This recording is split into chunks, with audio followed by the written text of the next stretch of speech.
Ազգային ժողովի մեծարգո փոխնախագահ, հարգելի գործընկերներ եւ շատ սիրելի հայրենակիցներ,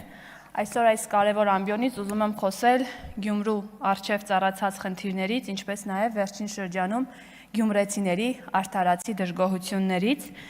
Խոսքը հետեւյալի մասին է, ձմեռվանից հետո Գյումրիում ունենք լրջագույն խնդիրներ կապված փողոցաշինության հետ, ունենք բազմաթիվ քանդված փողոցներ, երբեմն նաև անանցանելի, եւ ուզում եմ բոլորին հիշեցնել, թե ինչից առաջացավ այս պատկերը։ 1 տարի առաջ Սերժ Սարգսյանի падգամավոր Մարտուն Գրիգորյանը,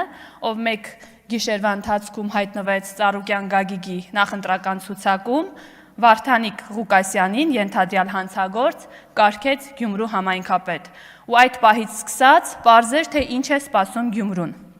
Սիրելի հայրենակիցներ, բայց դրան զուգահեռ ուզում եմ ձեզ տեղեկացնել, որ Հայաստանի Հանրապետության գործող կառավարությունը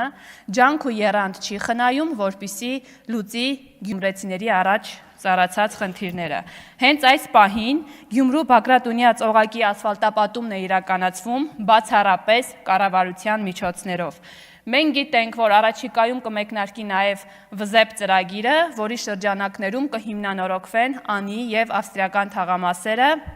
մոտ 25,000 բնակչություն ունեցող թաղամաս է, սիրելի հայրենակիցներ, ինչպես նաև արդեն մեկնարկել է Շիրակացի եւ Խորենացի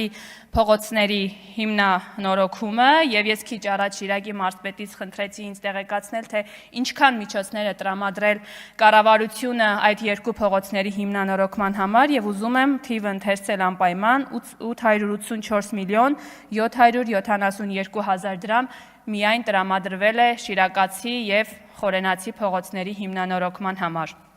Սիրելի գյումրեցիներ, այս ամենը ապացույցն է այն բանի, որ կառավարությունը րոպե առաջ լուծելու է եւ աշխատելու է, որպեսզի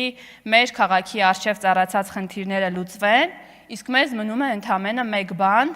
հունիսի 7-ին գնալ ընտրատեղամաս, տեր կանգնել խաղաղությանը եւ վստահ լինել, ինչպես վարչապետը նշեց, որ Գյումրի 1 լինելու է։ Շնորհակալ եմ։